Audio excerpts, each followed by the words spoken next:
All right. So this morning I feel compelled to talk about the limitations of particular approaches to handreading.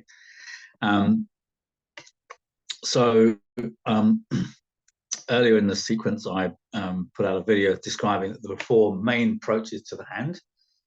Medical dermatoglyphics, the study of the health from the hand and the genetics of the hand, which we call the earth type of analysis. The water type of analysis, which is the more intuitive psychic palmist approach, looking at sort of signs and symbols and images and using intuition to understand the hand. The fire element approach, the sort of hand reading from experience, which I'd like to call just hand reading, which is basically that the empiric study of the hand in terms of like getting a lot of experience of real life and how people work and seeing the patterns and how they correlate to the patterns of the hand. So that's an experiential form of hand reading. And then what we call Chirology, which is like the air element and type of hand reading, which is kind of the creation of a complete intellectual edifice, and then superimposing that edifice upon the hand and developing a system of hand reading that from that particular perspective, often focusing on the psychological significance of the hand and the features. So the different approaches to the hand show different emphases, and they also have different their limitations and problems as well, and that's what I want to talk about today. It's quite easy to see how good they can be, but I think it's also important to see what the limitations are of those approaches, because that's where you see how they fall down. So the obvious one, let's start with the earth one, medical dermatoglyphics. Well, the obvious problem with medical dermatoglyphics is they're only looking at the hand in terms of physical health and genetics. It's kind of bizarre when you read the medical dermatoglyphic literature that they see the physiological effects of Down syndrome and the quite characteristic psychological effects of Down syndrome, but they make no significant correlation between behavior and attitude and outlook and the psychology of the human being that has all the characteristics of Down syndrome, which they can diagnose from the hand. And they don't make that statement at all, although some people do. Johnson and Opitz talk about it in one of their papers, looking at the developmental effects of the Simian line. And there's a few other people who sort of make some kind of psychological comments about that, but they kind of just don't want to go there. They just don't want to start talking about personality and temperament from the hand, because it's like, oh, it's taboo, that's what we palmistry. Oh no, we can't do it, we're scientists. So they kind of take a very limited view of what the hand can show.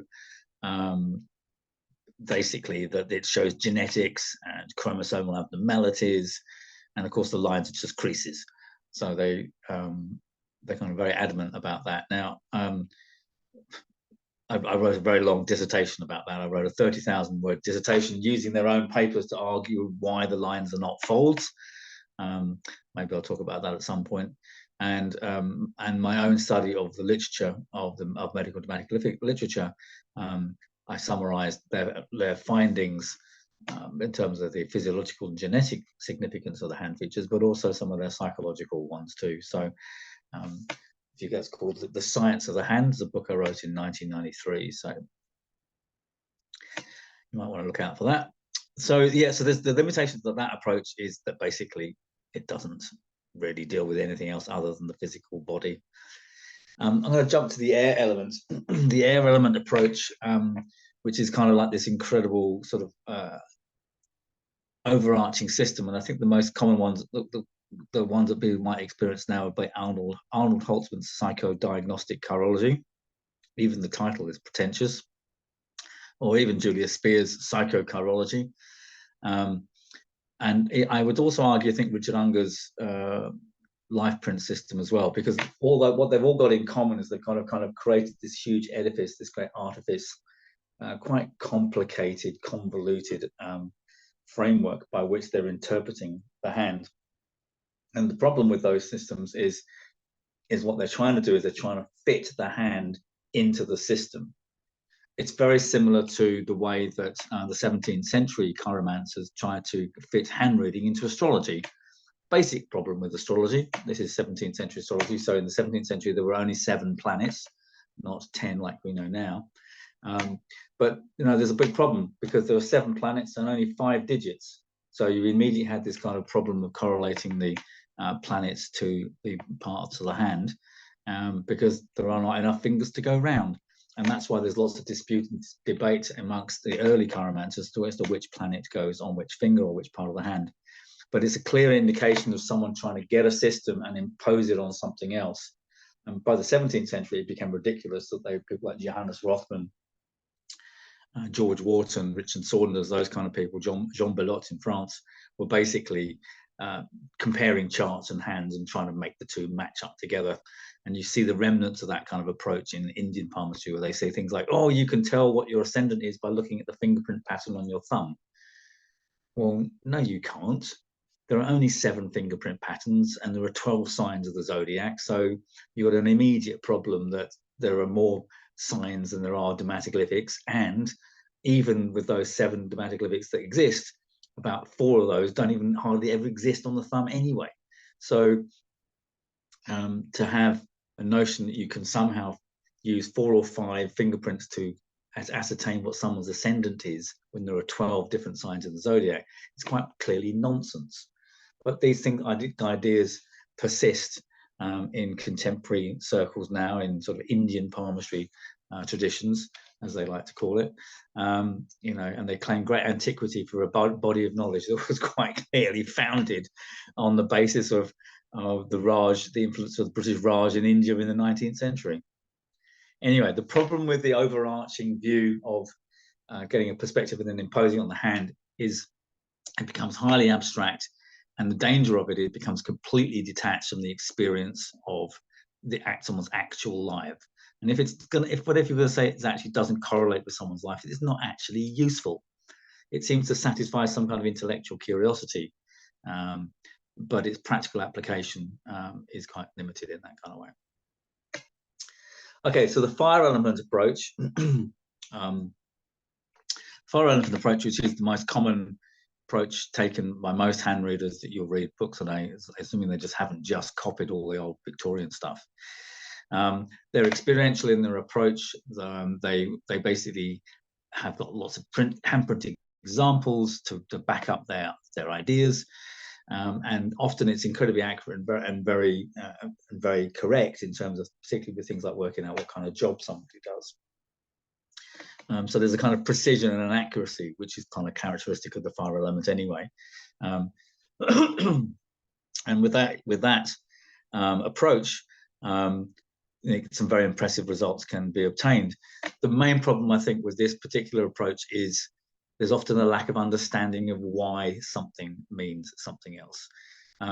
The fire element tends to look at effects. It tends to see how things are manifested. Looking at sort of the outward display, if you like, of the internal machinations of consciousness. So there's a kind of recognition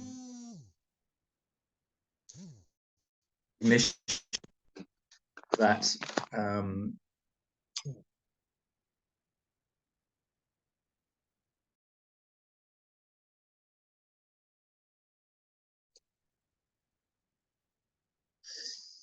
okay, so sorry for the interruption. Okay, so the limitations of the fire element approach is that its emphasis upon seeing the manifestations and effects of patterns of hand in terms of people's lives often don't really understand why something is the way it is, and that's kind of a typical thing for fire. It wants to know what works.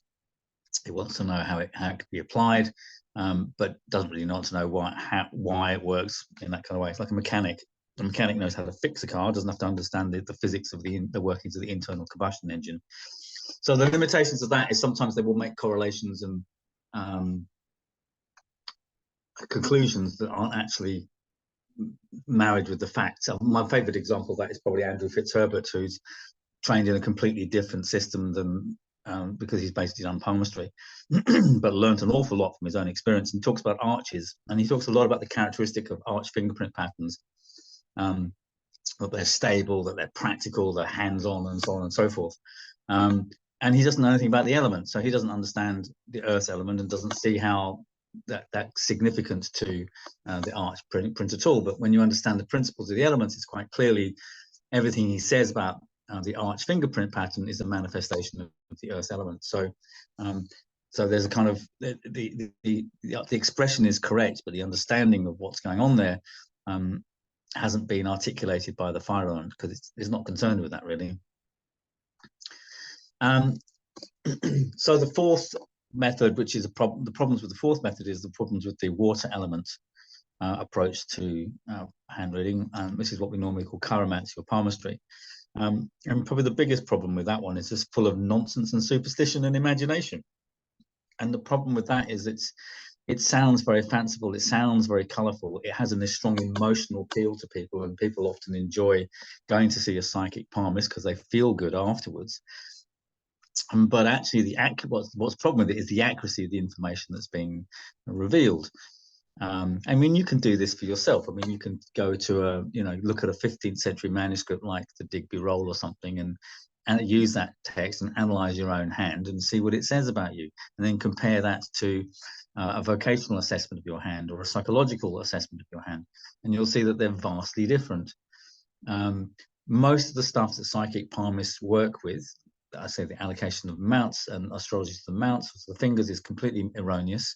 The way that they, the things that they say about, for example, the table line or the quadrangle, as they like to call it, that's just from 15th century chiromantic manuscripts and has no basis in experience whatsoever. So there's this the problem with the whole of that is it's like living in a fantasy world, and that is of course the predilection of the water element. It's a world of imagination, it's the world of fairies and ghosts and guides and spirits, and the problem with that isn't necessarily whether or not it's true. The problem is that it encourages a fatalistic relationship to a person's life. It's like it encourages people to believe that their hand shows a fixed fate or a fixed destiny, that there are somehow some magical powers that are governing them. And that was certainly the belief in the 15th century. They called it God. They called it the Catholic Church. That was the worldview that was promulgated in the early days of chiromancy, from the 11th to the 16th century, is that the European thinking was entirely dominated by the Roman Catholic Church and the magical thinking of Christianity. So that's why they look for signs and symbols, which again are water element features. Signs indicating fortune or babies, and symbols like looking for fishes or crosses or whatever it is that you're looking for in the hand. That's a very pictorial and simplistic way of looking at the hand that appeals to the imagination and has some kind of emotional affect, but has no accuracy to it whatsoever. And so my problem with that one is it's just perpetuating delusion. It's perpetuating ignorance, and it's perpetuating confusion in people when in a subject that can actually bring clarity, understanding, and perspicacity. So why would you study that kind of approach to hand reading when there are better alternatives? So there are some limitations to all these different approaches, and I think it's important to understand and reflect upon that.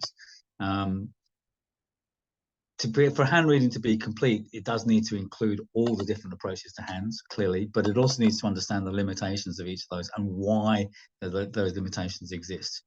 So there's a lot of minefield to navigate through with this particular subject. And I'm not advocating any one over the other.